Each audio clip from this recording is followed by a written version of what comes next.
Alright, so the third task, or the second task really, the first task is the evidence, which doesn't really count.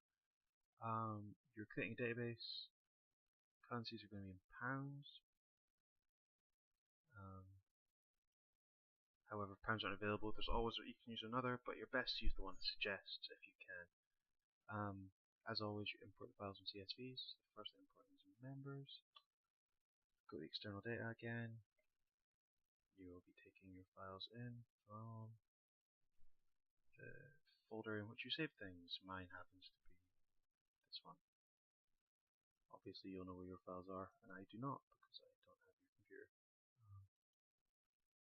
Members is there. At a glance, we will just click it's always limited. First they're always going to be field names. At a glance we can see that these are dates, because it's date joined, that makes sense. And fees due looks to me to be like a boolean. You want yes and no. And to protect yourself from import errors, you want to make sure you flip this down to day, month, year. Next, you're going to choose your own primary key, as membership number is more primary key than primary key. And then I'm calling my table members because I don't like the numbers, but you can leave the numbers if you like. It's entirely up to you. One of the great things about this, you get to choose your numbers. Okay, so member numbers primary key, we've got it identified there, you don't even need to notice it. And you want to screenshot your table in design view. The marks for this and this will come from actually doing the report in actually generating things with the report. You want to make sure that your yes and no is in fact a yes and no, and you also want to make sure it's a text box, not a checkbox. Same with date and time. If you can brute force it into being day, month, year, year. Alternatively, you can pick something that looks about right, but I like this method better, and it's good practice for the future. Currencies we don't have yet. You would obviously, sorry, cancel that. We need to send you again in a minute. You screenshot this to show the layout of your table and the designs and things. The next step is to create a drop down that will do this. Your drop down box is the quickest and easiest way to do it is to use a lookup wizard. There are other ways you can do it manually, but honestly, it's not worth it. So it's cash, or check, or credit card, or debit card, or Pay'em, which I believe is like PayPal but unlicensed. Now, it specifically says here that no other entries should be allowed, which means you have to limit it to list. And it corresponds with that field, so that's fine. And you need the evidence, you go to your payment method, your lookup table. This column here shows you the drop-down box. Sorry. This row here shows you the values, your cash, check, credit card, debit card, and Pay'em. And this row here shows that you only allow these answers. So that is all your marks, everything you need for that question. Right, moving swiftly on. You just need to add this guy. Sometimes ask you to create a form at this stage. This time it does not, so you can quite simply go in and add this dude into the list. To the bottom. In here. So his number is SW026. He is a Mr. His name is Bradley Holloway. He lives on 42 Boar Lane. His postcode is BD239XR. You can read it while I'm doing this. I hope you can read. Male. Oh, wait a minute. I've done this completely wrong. So, I need to delete this. Sorry, I pressed enter by mistake on my stupid tiny keyboard.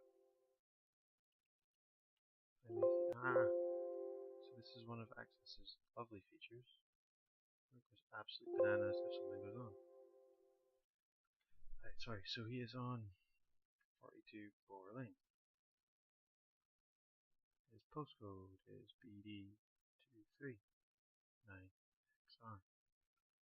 So the shift and the enter stupidly close to the keyboard. I just blame everything on this computer all the time. If you've not watched any of my other videos,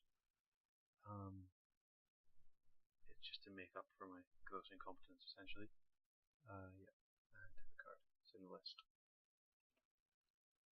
So there you go. And oh, sorry, you need to screenshot that. And he is SW, so you screenshot evidence to show that you added badly. And then you get your marks for. Oh, it doesn't actually do it this time. Usually it does. I'm telling lies. So your text file, again, you're importing your second table. This one is N16 rights. It's a smaller table, but again, it's delimited. Again, the first Lookup Fields pseudonyms separated by commas. The only thing different here is this is a currency. Next. It tells us that our primary key should be member code. And rights is the name of the table. Once you finish that, it should load quite quickly. Yep, that's fine. We will create a relationship, and that relationship is between members and rights. Oh, not members 1. That's going to confuse everything. So, this one's not as obvious, but fortunately it tells you the relationship is between the member code and the type. And it's there. You would want to screenshot this to show that you've linked the right tables, you've linked the right fields, and it's a one-to-many. Alternatively, you can do that as long as you can see these without these values. If it looks like this, you will not get all the marks. Just need to make sure it's checked. Okay, the query. Save this. If you're going to create a query in DesignView, you can use the query wizard if you know how to use it. Personally, I hate it. I don't know why. I just don't like it. The details we need for this query are the member number. We will also need the title. We also need the first name. We also need the last name. We also need whether or not their fees are due. We also need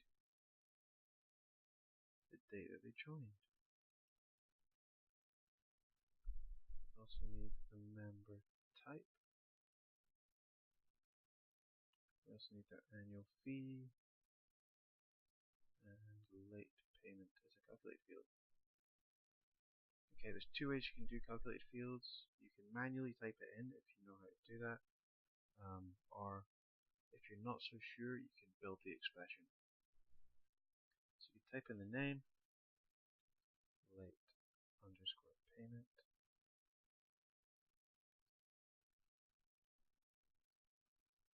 You can then select the fields you need. So it's from the database, it's from the table, from rates, and it is calculated by annual fee multiplied by 1.05. Okay, and that went wrong for some reason. Oh, we don't want this expression here. So late payment, if we run this, we'll have a query called, not a query, a field called late payment that shows these values. You will notice immediately that's not currency, so we'll have to change that in the design view. Okay, properties.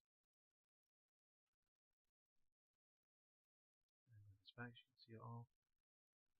Format, you're going to want to flip to currency. That's it. The currency is supposed to be pounds. I do not have a pound symbol on this keyboard, so I will just use it as dollars. You can make a custom format, but I will not do that now because time constraints. Actually, I may as well. So if you open Word, if it specifically needs you to use a currency and you don't have it,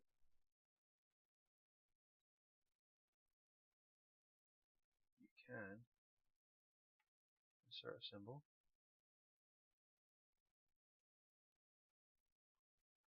Obviously, this is time consuming, especially on slow computers.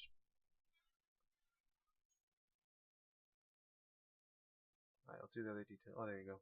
So we've got pound sign. So you can copy and paste this pound sign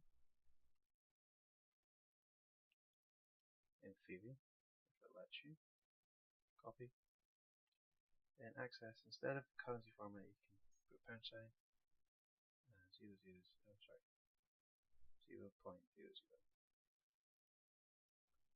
and that will instead give you your currency in pounds. Obviously, at that point, the annual fee isn't in pounds either.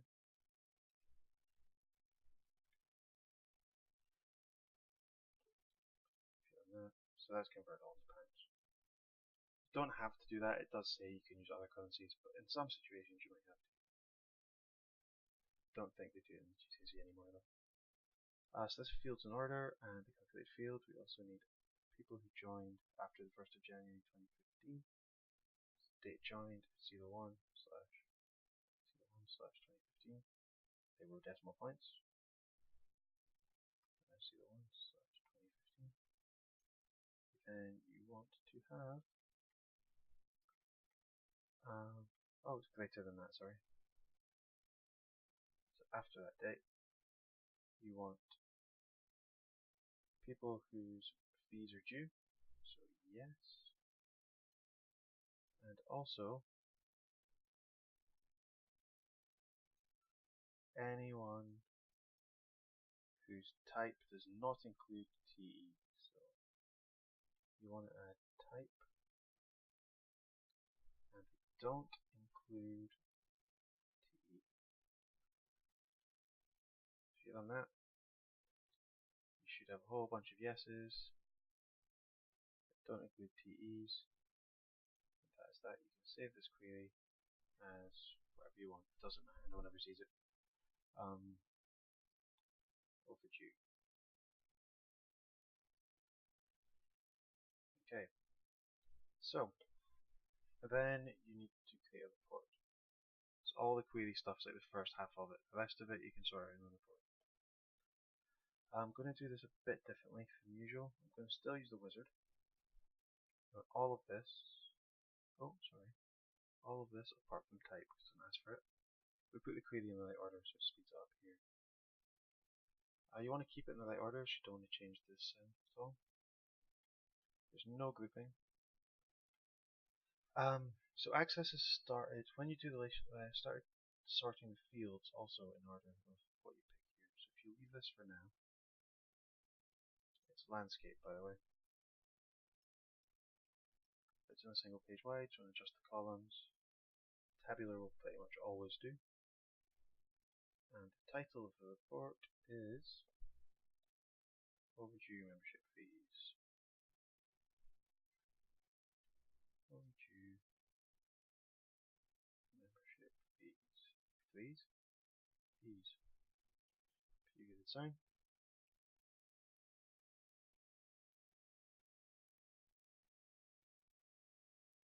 Right, so this will need a little bit of sorting and layout view, but the fields are in the correct order, I believe, and that's what can cause you problems. So we've got membership number, we've got title, we've got first name, we've got last name, we've got fees due, date joined, membership type, annual fee, and late payment.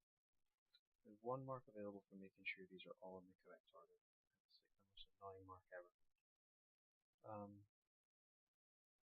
Then you can just kind of resize your fields a little bit so that everything fits a little bit better. And it's just a matter of shunting it down a tiny little bit basically you want no exclamation marks, all your labels fully readable.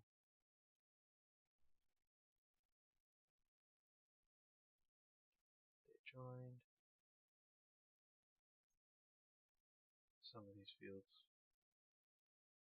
Your member type. We'll move that way. Annual fee can go back. This can go back. Forward. Fee payment, late payment. Go to there.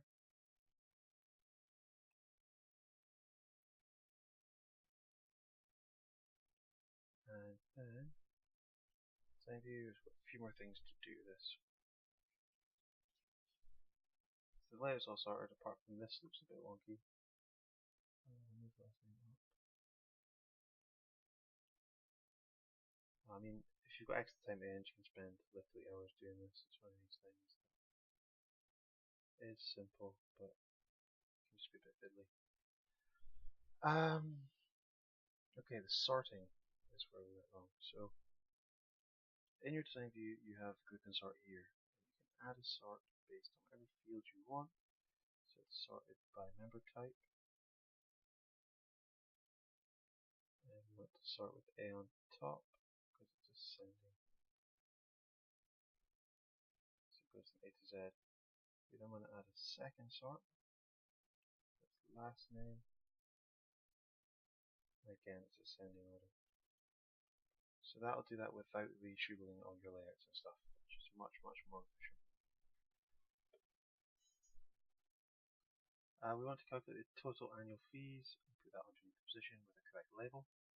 So we can just go to the annual fees, totals, and sum. That puts that down there. We then have a label next to it that says total annual fees. We want to move this around a bit to line it up real nice. And then over heading at the top of the page, you just enter a candidate number and stuff at the bottom. You want to print out the actual report showing all the data. You want to print your selection method, which is the query you made. So you want to screenshot this, all of it. So you might need to sort of resize things. It might take multiple screenshots to actually get it all in. That's what you want to see there. And your evidence 9, you want to see the formula used to calculate the total value, which is that in design view. So you want to see this bit. So again, turn it a bit bigger so you can see the actual function. And that is that bigger query. Then we can save this and move on. Again, query design. So this time we're producing a report which will show only SW, GY, and TE for people who have fees due, who pay by card. And we want to see the type, first name, last name, blah blah blah blah blah blah. So it is, type, first name, last name, type, first name, first name, last name, desk number 1, postcode,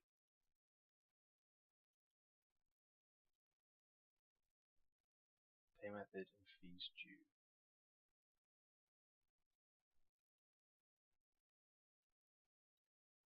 Okay, the criteria, SW, GY, or TE type, so SW, or TY, or GE. It's also a good idea to test these as you go, just to make sure you catch any errors that might come out.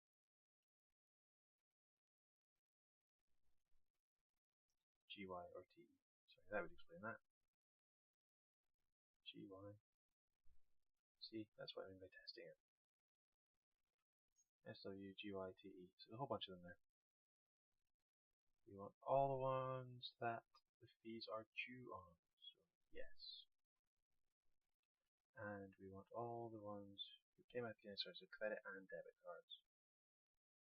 So pay method is star card. credit card, debit card, yes, and there. Done. The second query is always a lot easier. Sometimes it's even just an extract and not even a whole report, which is nice. Sorting we will do in the report. This we'll do in the report. Okay, so we can save this. That's cards. Right, in the cards query we want to create, and I'm going to use the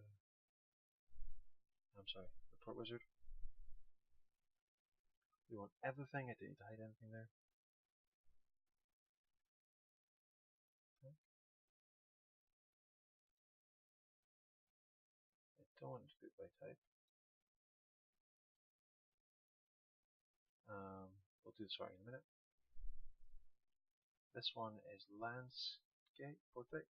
That's on a single page. And it includes heading. Okay. Same again.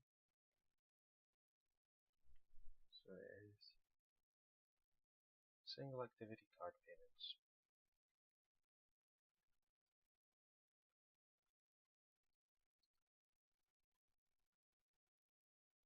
Modify the design.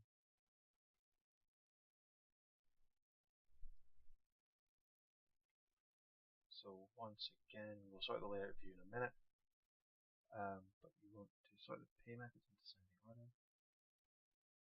So pay method descending, so Z on top. We then want any totals or anything. No. There's a layout view. Again, you want to resize it a little bit to make sure everything fits correctly. Please choose play any more space in this. Oh, it's just yes. Debit card is going to need more space than this. Oh. Postcode.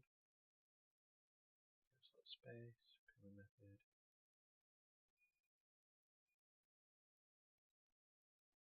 There. Nothing to be cut off. Everything looks full to me.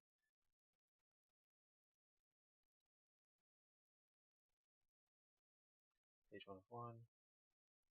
Again, if you had more time, you'd want to sort of make sure everything looks slightly more organized than that. But largely that is it. And then set number candidate number. On the report means you can put it anywhere. I'd put it either in the footer or the header. And that is that. I will do the next bit shortly.